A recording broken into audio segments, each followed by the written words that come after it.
Saúde, amada igreja, com a graça e a paz do nosso Senhor e Salvador Jesus Cristo, amém?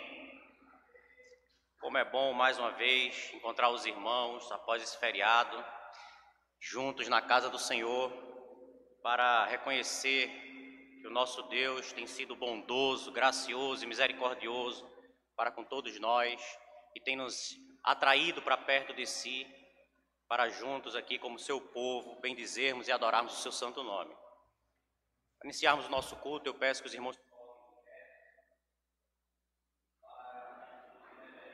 nós lermos as santas escrituras do Senhor, texto que se encontra no Salmo 148. Nós vamos fazer a leitura de todo o Salmo de forma alternada. Salmo 148.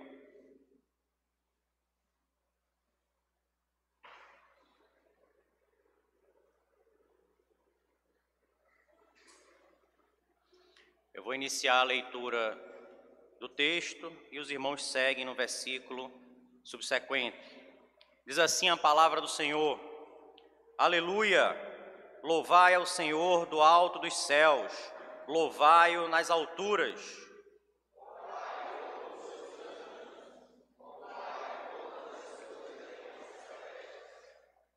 Louvai o sol e lua, louvai-o todas as estrelas luzentes.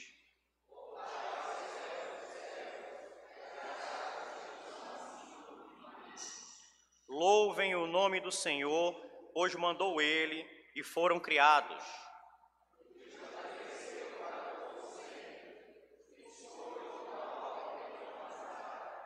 Louvai ao Senhor da terra, monstros marinhos e abismos todos.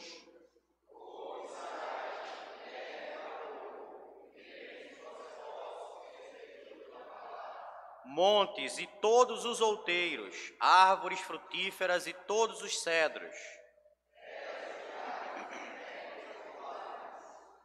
Reis da terra e todos os povos, príncipes e todos os juízes da terra. Louvem o nome do Senhor, porque só o seu nome é excelso, a sua majestade é acima da terra e do céu, todos juntos. Ele exalta o poder do seu povo, o louvor de todos os seus santos, dos filhos de Israel, povo que lhe é chegado. Aleluia. Amém. Vamos adorar o nosso Deus, entoando o hino de número 22, Os céus proclamam.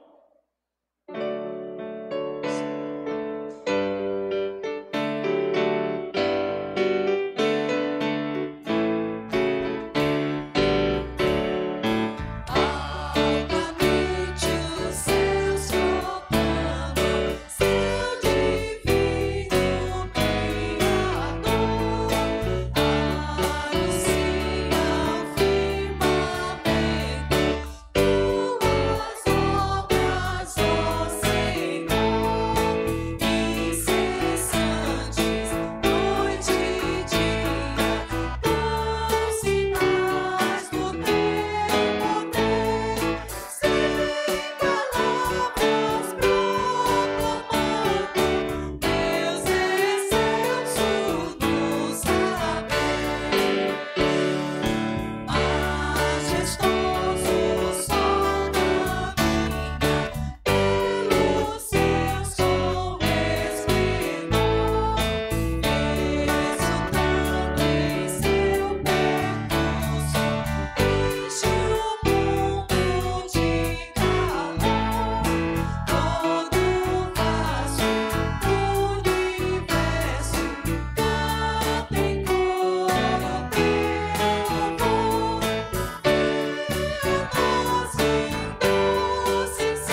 momento vamos orar ao nosso Deus. Convido a você que curve sua fronte para buscarmos a presença do Senhor.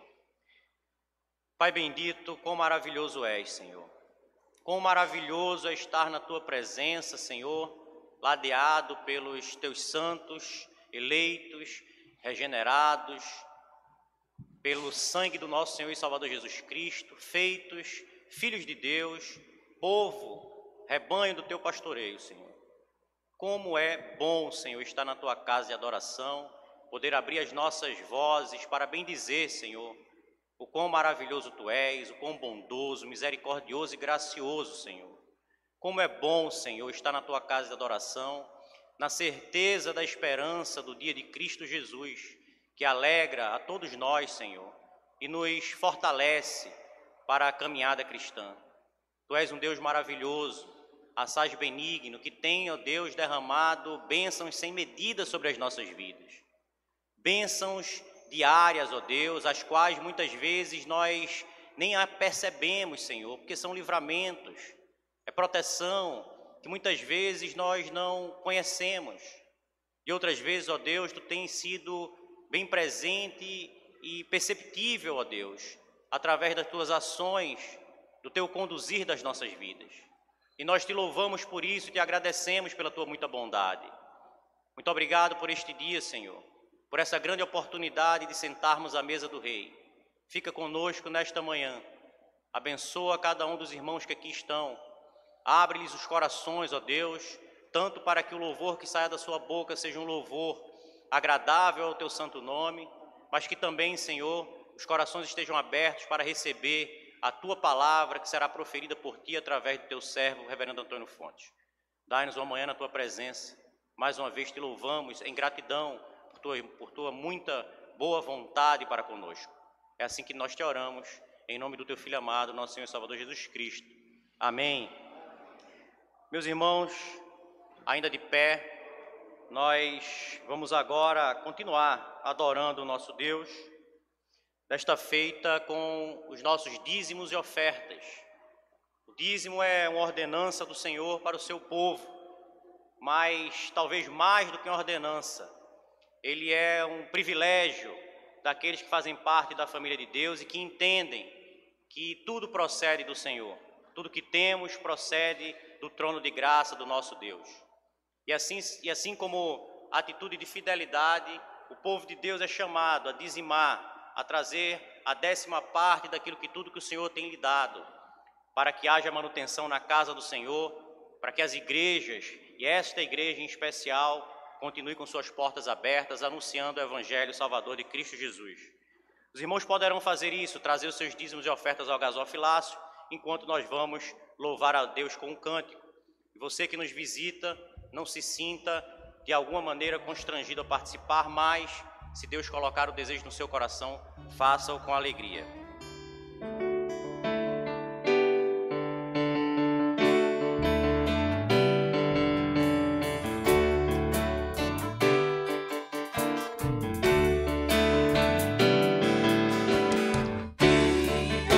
Oferta em teu altar, vim depositar, cheio de alegria.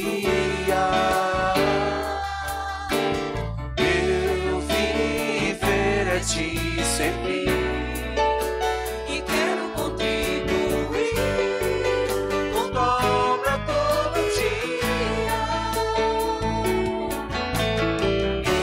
Em tua casa de oração, abro o coração, pois quero te adorar.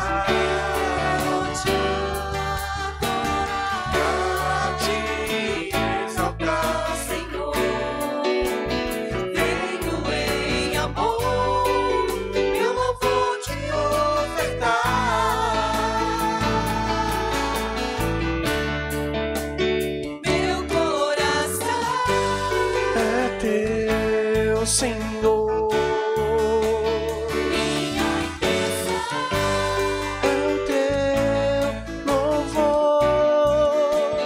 Tudo que eu tenho não pertence a mim, hoje tu me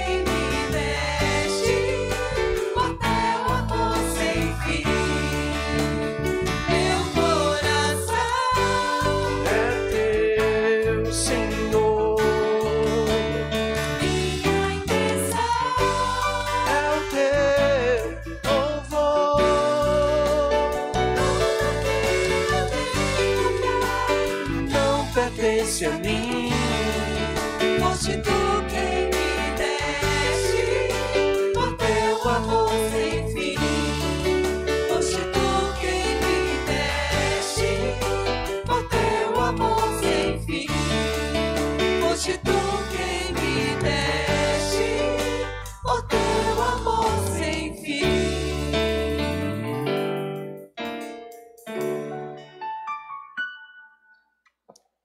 Convido o nosso irmão Diácono Petrônio que nos dirija ao Senhor numa oração de gratidão e dedicação dos dízimos e ofertas. Senhor nosso Deus, nós estamos aqui, Senhor, na Tua casa, firmados na Tua promessa, Senhor Deus, do Teu Filho, Senhor, enviado por nós, e é nessa certeza, Senhor, que nós estamos aqui para Te agradecer pela Tua graça, Tua misericórdia, que tem sido sempre presente na nossa vida. Amém. Pai querido, eis aqui, Senhor, os dízimos e ofertas. Peço que Tu dê sabedoria, Senhor, ao conselho desta igreja, para conduzir, Senhor, esta verba de acordo com Tua vontade. Em nome de Jesus, abençoa todos aqueles, Senhor, que se dispuseram a doar, Senhor, a Tua igreja, a Tua causa. Em nome de Jesus, amém. Amém. A igreja pode sentar. Amados, esse é um tempo, essa é uma manhã de gratidão. É um tempo que nós temos que agradecer, porque mais uma vez a bênção do Senhor está sobre as nossas vidas. Sua graça e sua misericórdia foram renovadas esta manhã sobre a tua vida, sobre a minha vida, sobre a nossa vida. Esse é um tempo onde nós devemos, na comunhão dos santos, num só coração, dizer: Senhor, nós estamos aqui para bendizer o teu nome, para cantar louvores a ti. Nós adoramos o teu nome santo neste lugar. Nós elevamos as nossas vozes, mas o nosso coração está contrito na tua presença. Esse é um tempo de adorar a Deus, de cantar louvores a Ele, reconhecendo a sua soberania. Adoramos o teu nome santo Neste lugar, invocamos tua face, Senhor nosso Deus. Elevamos nossas vozes, nos curvamos aos teus pés, nos rendemos ao teu infinito poder. tua graça.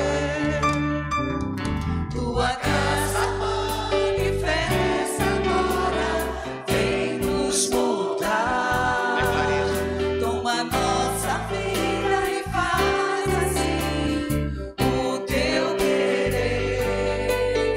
Elevamos nossas vozes, nos curvamos aos teus pés, nos rendemos ao teu infinito poder. Declare isso agora. Grande é, Senhor, e muito digno de louvor.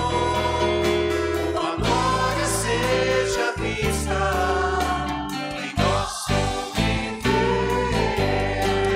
Grande é, Senhor, e muito digno de louvor. Tua glória seja vista em nosso viver. Queria escutar só você cantando, a igreja.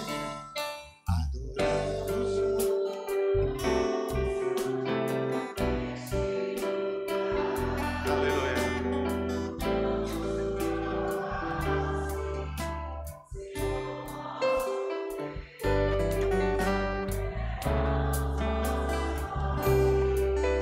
Nos curvamos aos teus pés.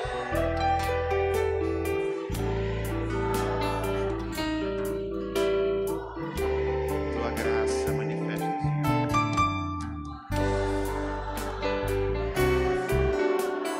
Vem nos moldar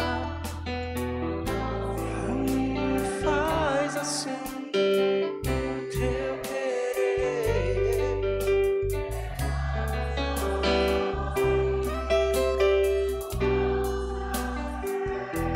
Aleluia.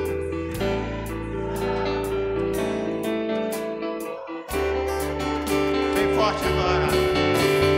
Grande é, Senhor,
Meus amados irmãos, eu vos saúdo com a graça e com a paz do nosso Senhor e Salvador Jesus Cristo.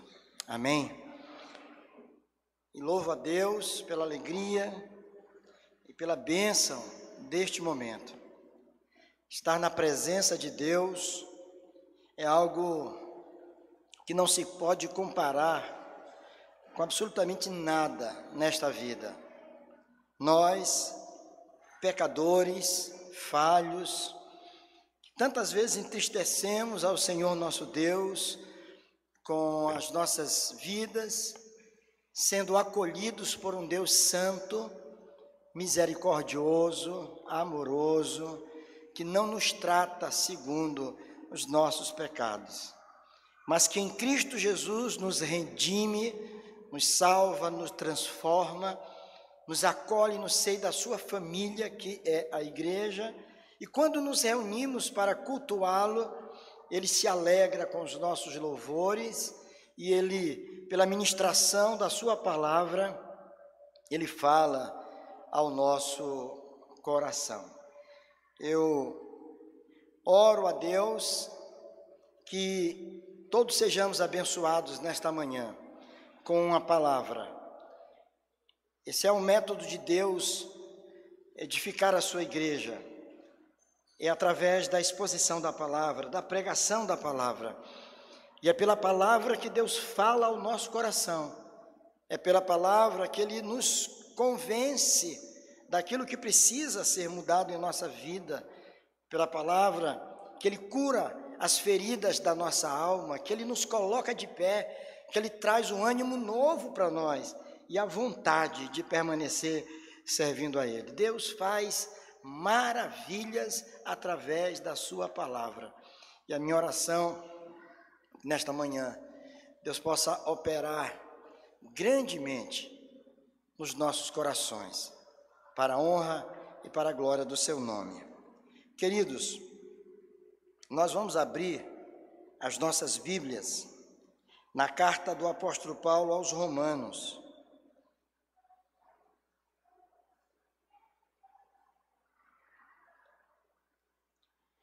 Carta do apóstolo Paulo aos Romanos, capítulo 16.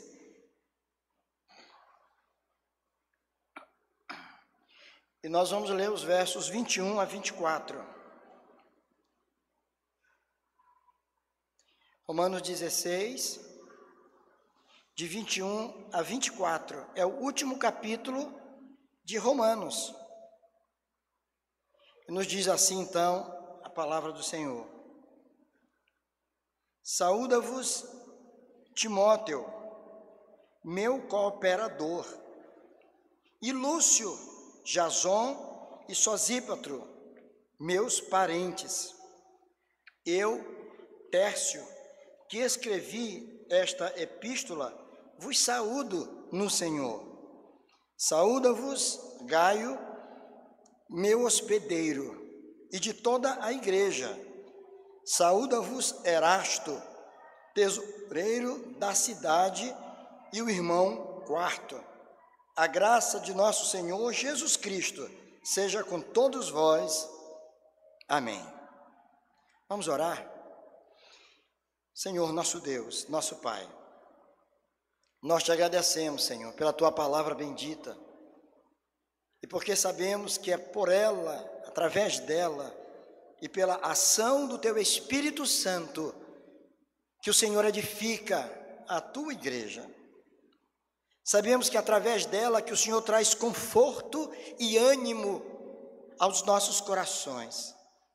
Corações tantas vezes sofridos, mas que o Senhor cuida pastoralmente, paternalmente dele. Colocamos-nos diante do Senhor nesta hora. E depois de já termos aqui cantado, orado, ofertado, desfrutado desses momentos gostosos na nossa liturgia, agora nos silenciamos, nos calamos, porque desejamos ouvir a tua voz, Senhor. Fala ao nosso coração. Usa-me, Senhor, como instrumento em tuas mãos, como boca do Senhor, para falar ao teu povo. Oramos, Senhor, com perdão dos nossos pecados, no nome de Jesus. Amém. Meus irmãos, creio que hoje nós vamos encerrar as exposições que nós estamos fazendo já há 1 ano e 3 meses, aqui na carta do apóstolo Paulo aos Romanos.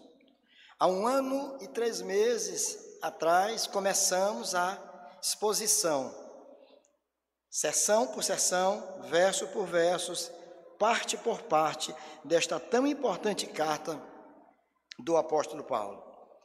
E hoje, então, diante dessas últimas 2 partes, Deus colocou no nosso coração, então, encerrar hoje, pela manhã, falando aqui com base nos versos de 21 a 24, e no culto vespertino, às 18h30, nós estaremos encerrando, de fato, com a doxologia do apóstolo Paulo, que você encontra aí na parte final, parte última, que vai dos versículos 25 a 27. Esta carta, sem dúvida alguma, trouxe para nós grandes lições preciosas para as nossas vidas, acerca da nossa relação com Deus, especialmente falando acerca da maneira como Deus processa a justificação ou a salvação de um pecador. Coisa que aos homens é algo absolutamente impossível, porque vimos aqui que não há nada, absolutamente nada, que nós venhamos a fazer, que possa conquistar os benefícios ou a graça de Deus. Todos nós, segundo as Escrituras, estávamos mortos nos nossos delitos e pecados, sem condição mínima de responder aos apelos do Evangelho, sem poder nos posicionar positivamente, corretamente, diante do chamado do nosso Criador. Mas aprove a Deus, na plenitude dos tempos, enviar o seu Filho, o seu único Filho, para que morresse pelos nossos pecados. E é com base, então, no sacrifício de Jesus, no sangue derramado de Jesus, que nós temos acesso ao Pai. Não há nenhum mérito nosso, absolutamente. O mérito todo é de Cristo Jesus. Por isso, toda a honra, toda a glória e todo o louvor devem ser dados a Ele. Nós vimos isso nos 11 primeiros capítulos desta carta. Paulo falando acerca da salvação. E na medida em que Paulo descrevia a salvação como uma grande obra de Deus, também nos sentimos pequenos e humilhados diante desta tão grande verdade, por saber que nós, se não fôssemos Ele, nós estaríamos completamente perdidos. Daí, meus queridos, não há motivo nenhum para que nenhum de nós, nem eu, nem você, nenhum de nós, possa assumir uma postura soberba, vaidosa, presunçosa diante de Deus ou diante dos nossos semelhantes. Porque se somos o que somos, se temos o que temos, tudo é pela graça bendita do Deus eterno. E nós louvamos o seu nome por isso, porque não obstante haja em nós deméritos, Ele olha para nós com um olhar de misericórdia e nos alcança todos os dias com a sua graça. A partir do capítulo 12 de Romanos até o capítulo 16, nós vamos ver então o apóstolo Paulo trazendo aplicações práticas acerca de tudo aquilo que ele já havia ensinado. E esse era um modus operandi do apóstolo Paulo. Ele trabalhava assim ao escrever as suas epístolas, as suas cartas. Há uma parte nelas que tem um cunho doutrinário muito forte, mas ele não para somente aí. Ele vai também trazer uma parte prática nas suas cartas, mostrando a verdadeira harmonia que deve haver entre aquilo que você deve saber acerca da salvação e a maneira como você tem que viver como alguém que é salvo em Cristo Jesus. Essas duas coisas são importantes, daí podemos categoricamente afirmar que de nada vale, irmãos, de que de nada vale termos um conhecimento perfeito da sã doutrina, de que nada vale ter um domínio perfeito do conhecimento das Escrituras, quem sabe ter textos e textos decorados. Se todas estas verdades, se esse conteúdo todo não for processado no nosso coração e na nossa mente, e ele aparecer lá fora, através da nossa conduta, através da nossa vida, através do nosso testemunho, Essas duas coisas são importantes.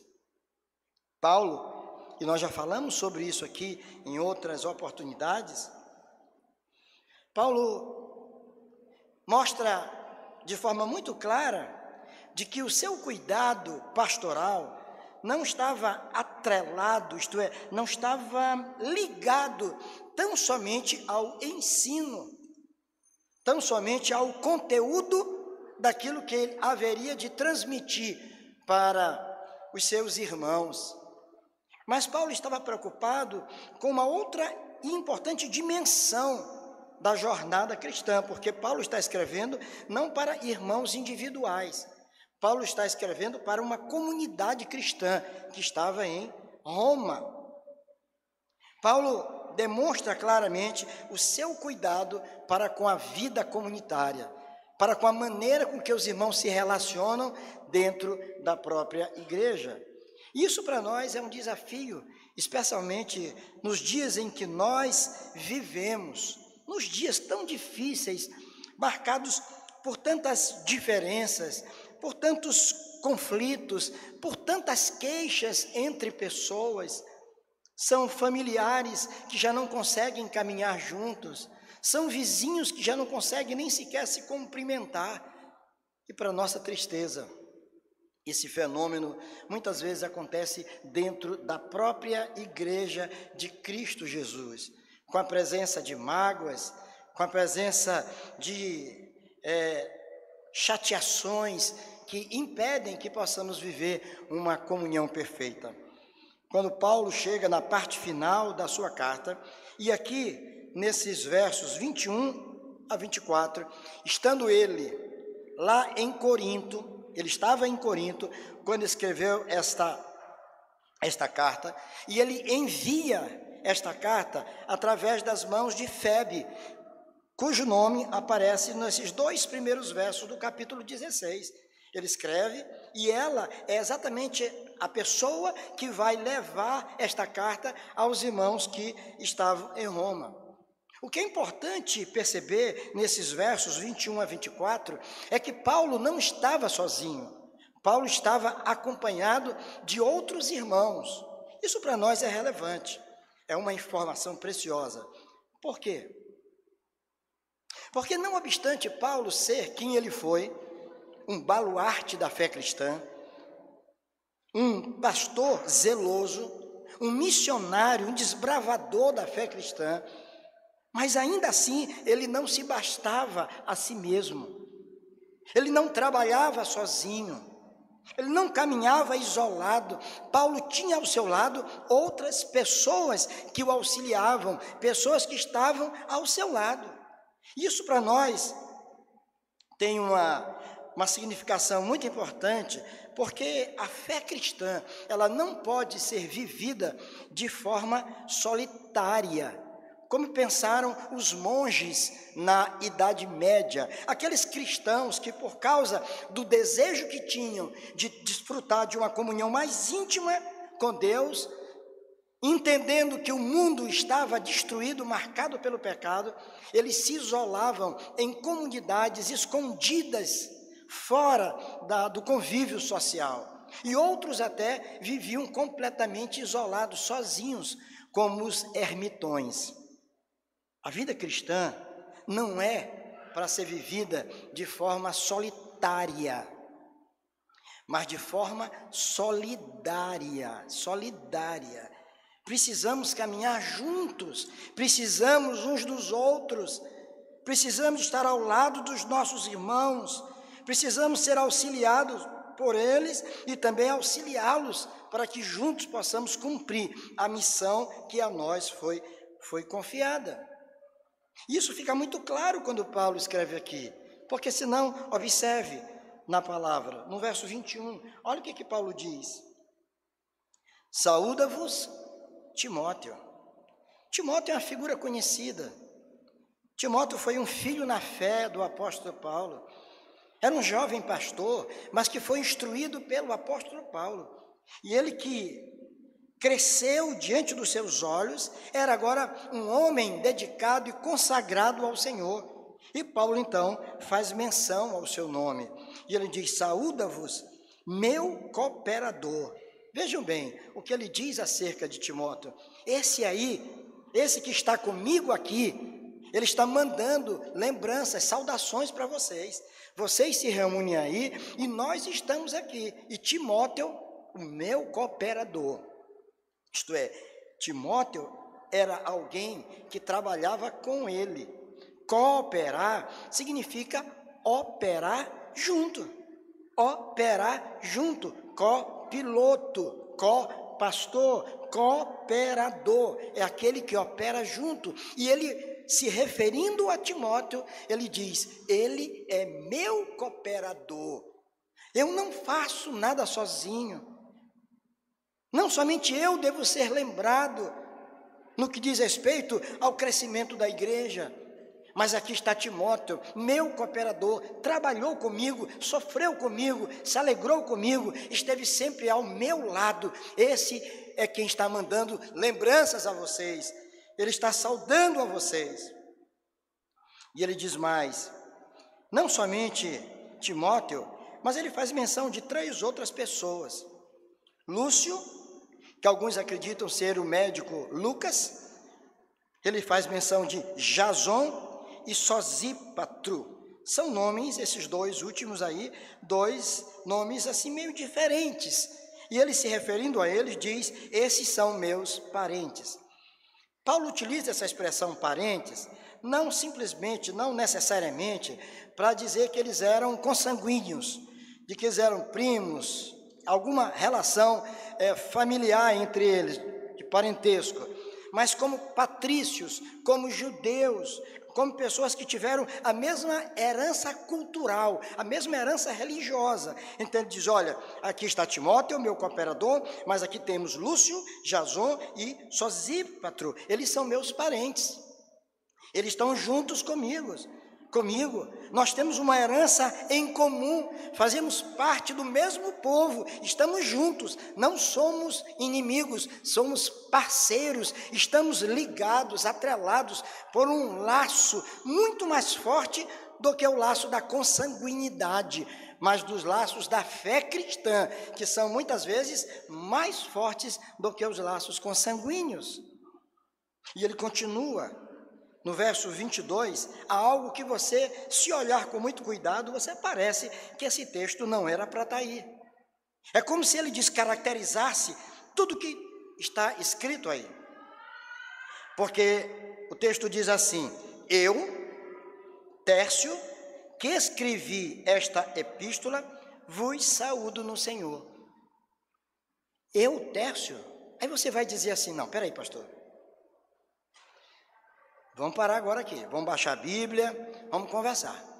Eu estava entendendo até agora, ao longo de todos esses meses, 15 meses, o Senhor falando domingo após domingo sobre isso, e eu achava que essa carta era do apóstolo Paulo, e o Senhor disse que era do apóstolo Paulo, e o Senhor nos enganou, porque aqui está dizendo que eu, Tércio, que escrevi, afinal de contas, quem escreveu esta carta?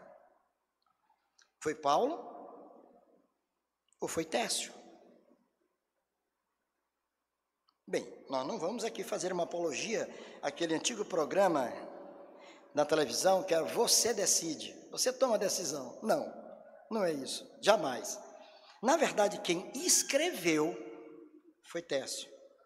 Tércio era um amanuense, mas ele só escrevia aquilo que Paulo determinava que ele escrevesse.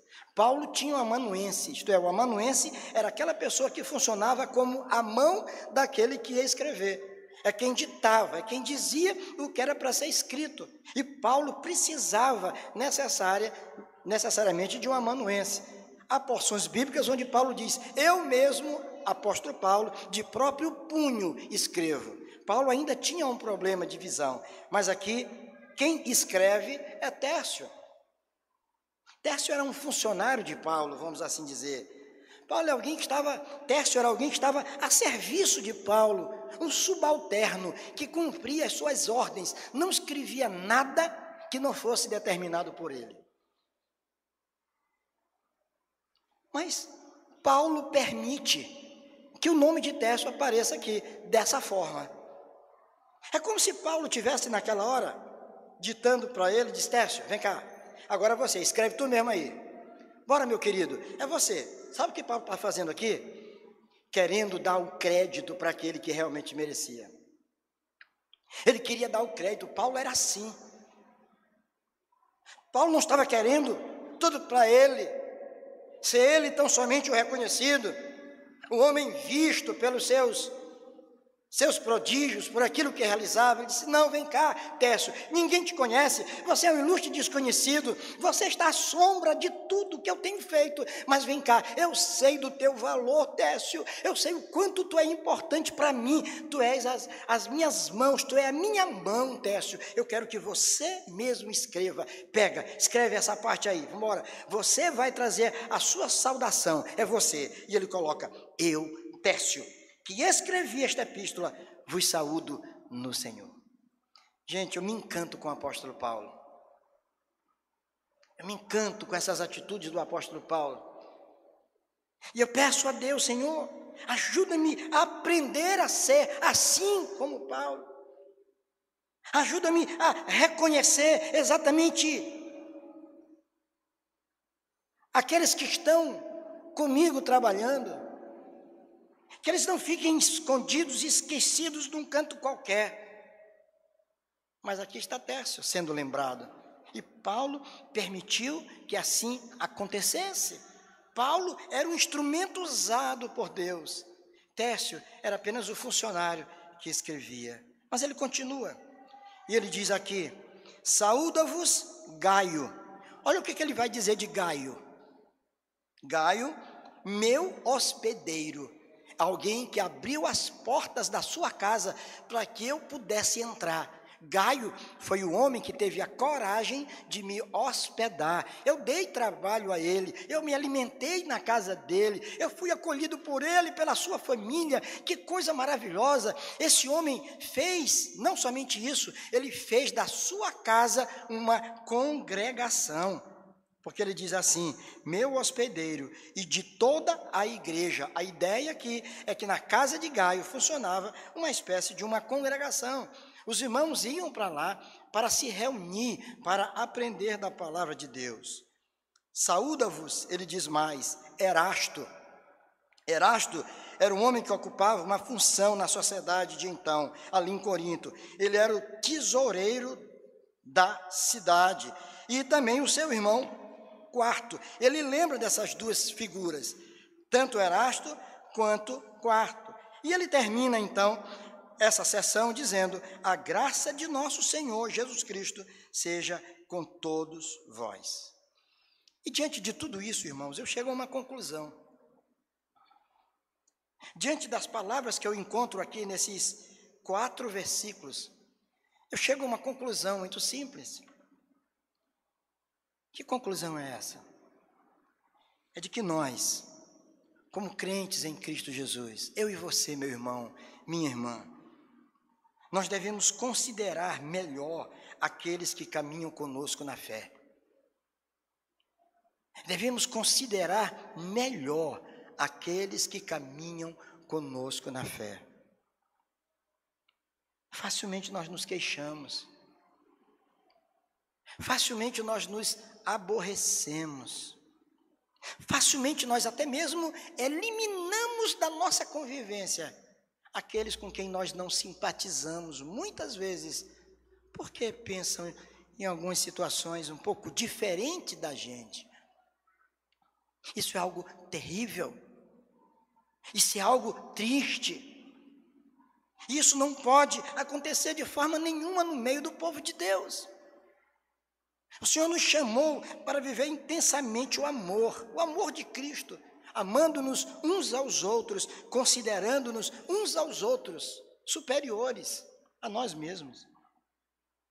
Nós devemos considerar melhor aqueles que caminham conosco na fé. E como é que nós podemos fazer isso na prática, irmãos? Como é que nós podemos fazer isso? 3 formas diferentes, seguindo o roteiro que nós encontramos aqui. Em primeiro lugar, destacando as qualidades daqueles que estão conosco. Destacando as qualidades, não os seus defeitos, não os seus problemas, não as coisas que você não concorda, mas destacando as qualidades. E se você olhar para os seus irmãos, você vai, se for uma pessoa de fato honesta, vai reconhecer que embora tenha alguma coisa que você não concorde, mas é que ele tem qualidades maravilhosas que podem ser usadas por Deus a teu favor. Vejam que Paulo chama Timóteo de cooperador. Paulo apresenta Tércio como seu amanuense. Paulo apresenta Gaio como seu hospedeiro. Ele destaca isso. O texto não nos diz se eles tiveram algum problema, alguma dificuldade. É bem provável que na caminhada cristã eles tivessem alguma discórdia, alguma dificuldade, alguma ranhura no relacionamento deles. Mas o que importa agora é que Paulo, quando se refere a Timóteo, ele diz: ele é meu cooperador. Ele está junto comigo, gente. E ele está mandando lembranças para vocês. Ele é meu cooperador, está do meu lado, sempre esteve do meu lado. Olha, Tércio é meu amanuense. Vocês nunca ouviram falar nele, mas ele aqui é a pessoa usada por Deus para escrever estas cartas.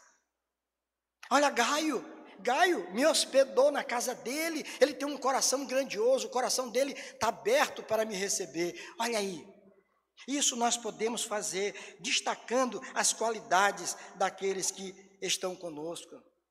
É isso que você tem feito, meu irmão. Se você olhasse para o seu lado agora e percebesse quem está ombro a ombro com você, olhasse para a sua frente ou para trás, e se alguém pudesse dizer: olha, destaca uma qualidade desta pessoa, você poderia fazer isso? Olhe para o seu lado, dê uma olhadinha de rapidinho assim para o seu lado, de um lado para o outro. Talvez você não conheça a que está do seu lado, mas eu pergunto para você, não precisa dizer. Pense,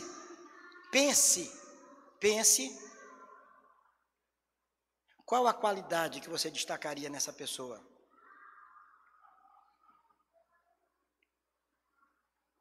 Você já pensou nisso?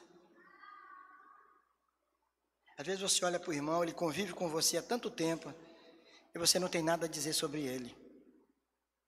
Ele é uma bênção, você é uma pessoa de um coração leve, é uma pessoa alegre, uma pessoa que já me ajudou. Essa pessoa aqui, uma vez eu fui saindo, estava chovendo, ela abriu o guarda-chuva, me levou até no meu carro. Oh, que homem abençoado, diácono zeloso. Ah, que benção, aquele irmão, eu cheguei aqui, não sabia onde me sentar, ele puxou uma cadeira, tinha uma bolsa, ele tirou para que eu me sentasse. Olha que coisa boa. O que você destacaria do seu irmão? São exercícios que nós podemos fazer, irmãos, a cada dia, qualificando, destacando as qualidades que cada um tem.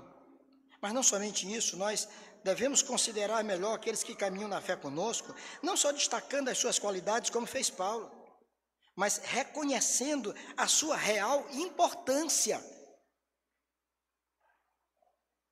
Quando Paulo se refere a Lúcio, quando ele se refere a Jason, a Sosípatro, ele chama de meus parentes, isto é, meus patrícios, pessoas que vestem a mesma farda que eu, pessoas que são do mesmo time que eu, pessoas que falam a mesma língua que eu. Ele chama de meus parentes, estão comigo.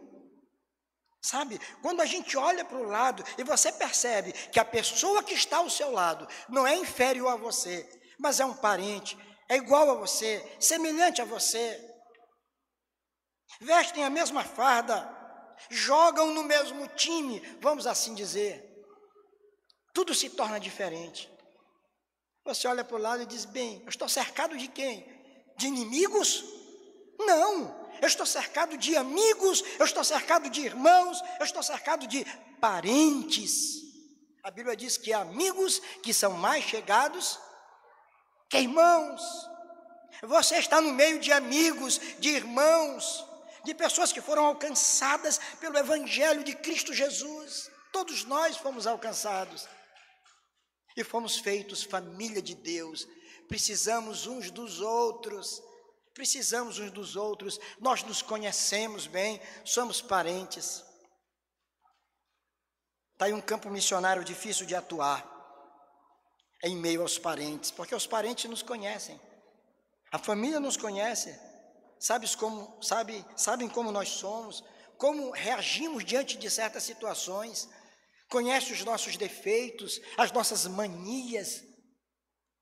A igreja é assim, nós caminhamos juntos, somos diferentes, temos muitas vezes entendimentos diferentes acerca de algumas situações da vida, mas isso não é o mais importante, não é isso que nos caracteriza. O que nos caracteriza é a nossa unidade em Cristo Jesus.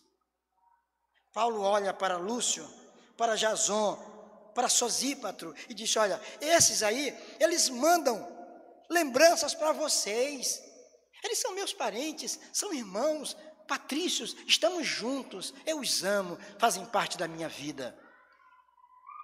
E por fim, nós podemos, sem dúvida, considerar melhor aqueles que caminham conosco, não só destacando as suas qualidades, não somente reconhecendo a importância deles na nossa vida, mas, sobretudo, desejando a bênção de Deus sobre eles, desejando que a graça do Senhor possa cobri-los. É por isso que ele diz no verso 24, a graça de nosso Senhor Jesus Cristo seja com todos vós. O que Paulo estava desejando aí? Paulo estava desejando que Deus pudesse favorecer aqueles seus irmãos de Roma com a graça maravilhosa do Deus eterno. Eu não somente quero a bênção de Deus para mim, não somente eu quero ser abençoado, não somente eu quero ser contemplado com os favores de Deus, mas no meu coração há um forte desejo de que esse Deus maravilhoso possa cobri-los com a sua graça, que a graça bendita do Senhor Jesus seja derramada sobre todos vocês. Que bênção, irmãos, quando a gente pode viver assim, desejar. E sabe como é o teste para você saber se você deseja isso na vida do irmão? Como é que você reage quando um irmão seu chega na igreja, por exemplo, compartilhando uma grande conquista que ele teve? De repente ele é colega seu de trabalho e ele diz, olha, eu quero te contar uma coisa, eu fui promovido, graças a Deus, eu venho tentando há tanto tempo, mas agora aconteceu, saiu minha promoção. Como é que você faz?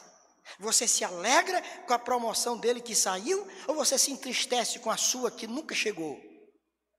Você se alegra com aquela família que diz, olha, eu estou tão feliz, meu filho foi classificado numa boa empresa, numa prova que fez, e ele já vai assumir a partir de amanhã, e vai ser um tempo muito bom na vida dele. E para a família, você se alegra verdadeiramente? Ou dentro do seu coração vem ainda aquele ciúmezinho, aquela inveja santa? Inveja santa, olha só, pode isso? Precisamos nos alegrar para que possamos desejar a bênção de Deus sobre a vida de todos, que nós nos alegremos por ver a graça de Deus sendo derramada na vida dos nossos irmãos. Mesmo que você esteja passando por dificuldades, irmãos, mesmo que você esteja enfrentando lutas terríveis, como o apóstolo Paulo enfrentou muitas lutas, mas ele desejava, a despeito dos seus problemas, que os seus irmãos em Cristo fossem agraciados, fossem contemplados com a bênção de Deus. Isso trazia alegria para ele. Eu desejo isso para vocês. Eu quero que vocês sejam abençoados, que vocês sejam enriquecidos, que vocês sejam prósperos, que a família de vocês possa caminhar muito bem. É o que eu desejo. Não importa se eu tenho passado por privações e dificuldades, mas o meu desejo é que a graça de Deus seja derramada. É assim que nós devemos viver, irmãos. Também o apóstolo Paulo nos mostra como isso pode acontecer. Devemos considerar melhor aqueles que caminham conosco, destacando as suas qualidades, reconhecendo a sua importância e desejando a bênção de Deus sobre as suas vidas. Que o Senhor use de misericórdia para conosco e nos abençoe. Eu quero te convidar para orar. Vamos ficar de pé para fazermos esta oração?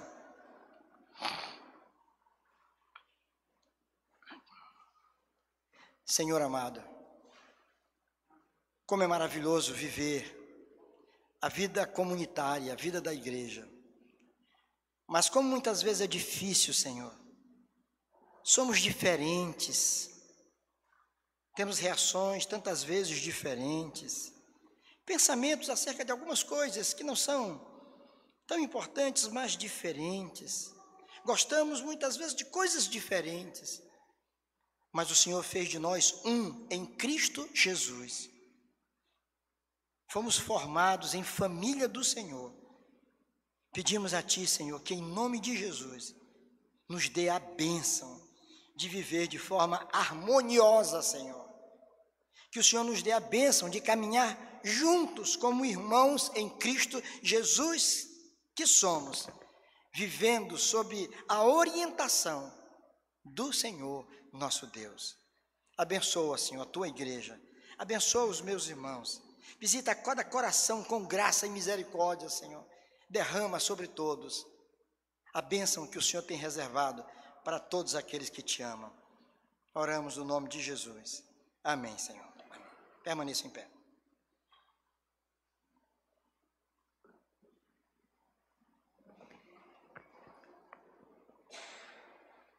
Louvado seja o Senhor pela exposição da sua palavra, que esta bendita palavra possa fazer morada nos nossos corações. Essa é a nossa oração.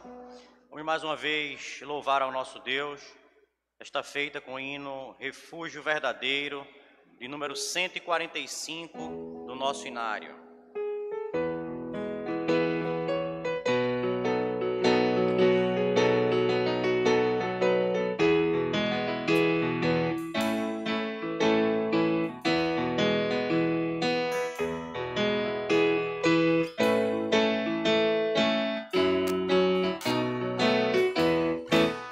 Seguro estou, não tenho temor do mal, se guardado pela fé em meu Jesus.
Vamos ser despedidos nesse momento por uma oração.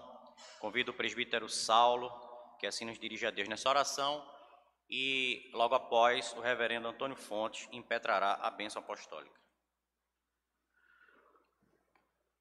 No poder do Teu Espírito Santo, pela graça poderosa do nosso eterno Pai, e toda a obra do Teu Filho amado, nós estamos elevados até a Ti neste dia. E nessa certeza Te entregamos o culto e pedimos que seja agradável a Ti, Senhor. Que Tu possas olhar para o Teu povo, endireitar os nossos caminhos e assim nos fazer aptos e em condições de agradar o Teu Santo Espírito. Amém, Senhor. Recebe cada ato deste culto por obra e em nome de Jesus. Amém. Amém. Recebi a bênção, irmãos. Que a graça do nosso Senhor e Salvador Jesus Cristo, que o amor de Deus, o nosso eterno e poderoso Pai, que a comunhão, o poder e as consolações do Espírito Santo repousem sobre as vossas vidas, queridos, hoje e para todo sempre.